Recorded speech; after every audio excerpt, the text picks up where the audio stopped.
That's Mike, News at 9। ये है let's make modern radio. आप सुन रहे हैं न्यूज़ एट 9 और समाचारों के साथ मैं महेश सिंह। केंद्र सरकार ने भारतीय नागरिकों के लिए ब्लैक सी यानी काला सागर क्षेत्र में नौकरी को लेकर नई एडवाइजरी जारी की है। विदेश मंत्रालय ने कहा है कि संघर्ष वाले समुद्री इलाकों में काम स्वीकार करने से पहले सुरक्षा जोखिमों का सावधानी से आकलन करें। सरकार ने बताया कि इस क्षेत्र में मिसाइल और ड्रोन हमलों का खतरा लगातार बना हुआ है। हाल के दिनों में कॉमर्शियल जहाज़ों पर हुए हमलों में 5 भारतीयों की मौत हो चुकी है। विदेश मंत्रालय ने सलाह दी है कि नौकरी स्वीकार करने से पहले जहाज़ के रूट, सुरक्षा व्यवस्था, बीमा और आपातकालीन सहायता की पूरी जानकारी लें। साथ ही भारतीय नाविकों से परिवार से संपर्क में रहने और ज़रूरत पड़ने पर भारतीय दूतावास से मदद लेने को कहा गया है। नेपाल ने भारतीय और नेपाली नागरिकों को 200 और 500 रुपए के भारतीय नोट साथ लाने और ले जाने की अनुमति दे दी है। इसके साथ ही 2016 की नोटबंदी के बाद लागू करीब 1 दशक पुरानी पाबंदी खत्म हो गई।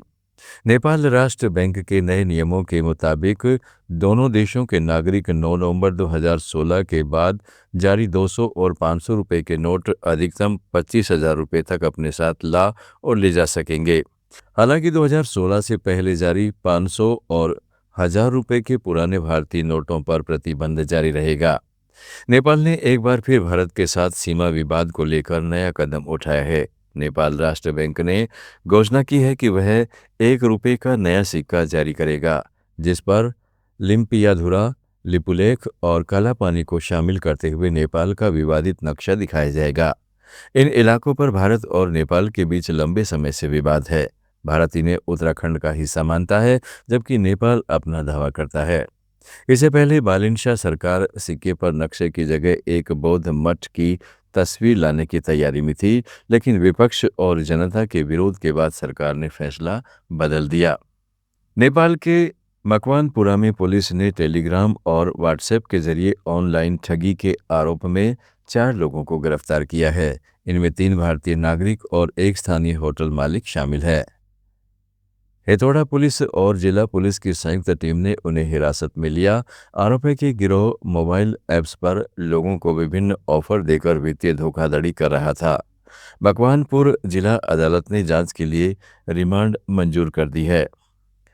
नागालैंड के विनोलेन जॉन ने कैम्ब्रिज विश्वविद्यालय से इतिहास में मास्टर ऑफ फिलॉसफी की डिग्री हासिल की है। वे कैम्ब्रिज से ग्रेजुएट होने वाले केवल दूसरे नगा है। जॉन ने कहा है कि ब्रिटिश अभिलेखागारों में नगा इतिहास की बड़ी सामग्री मौजूद है, लेकिन नगा समुदाय इसमें कम रुचि दिखाता है। वे चाहते हैं कि नगा इतिहास को नगा ही लिखें और बताएं, ताकि यह विकृत नहीं हो। जॉन युवाओं को उच्च शिक्षा के लिए प्रेरित करना और नागालैंड में शोध संस्कृति को मजबूत करना चाहते हैं। उनका कहना है कि अगर लोग अपना सच्चा इतिहास जानें तो कोई उन्हें हिला नहीं सकता।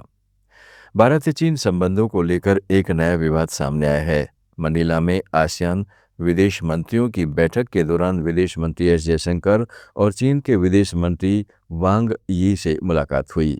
चीन की ओर से जारी बयान में दावा किया गया कि जयशंकर ने कहा, ताइवान और तिब्बत पर भारत का रुख नहीं बदला है और भारत चीन की संप्रभुता का सम्मान करता है। हालांकि सामरिक मामलों के विशेषज्ञ ब्रह्मा चेलानी ने इस पर सवाल उठाए हैं। उनका कहना है कि जब चीन जम्मू कश्मीर, लद्दाख और अरुणाचल प्रदेश से जुड़े भारत के दावों का सम्मान नहीं करता, तो भारत को तिब्बत और ताइवान पर इस तरह का आश्वासन क्यों देना चाहिए। श्रीलंका में 6 तमिल भाषी राजनीतिक दलों ने राष्ट्रपति अनुरा दिसानायके से मुलाकात का अनुरोध किया है।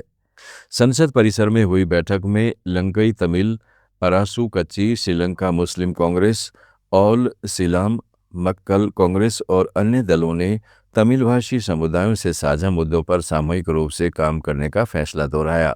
प्रत्येक दल अपनी स्वतंत्र पहचान बनाए रखेगा, लेकिन जहां सहमति हो वहां मिलकर आगे बढ़ेंगे। उन्होंने राष्ट्रपति को पत्र लिखकर राष्ट्रीय महत्व के मुद्दों पर चर्चा की अपील की है। समाचारों में फिलहाल इतना ही। जुड़े रहें लेट्स माइक के साथ। आप सुन रहे थे let's make modern radio. Follow कीजिए हमें हमारे सोशल मीडिया प्लेटफॉर्म्स पर।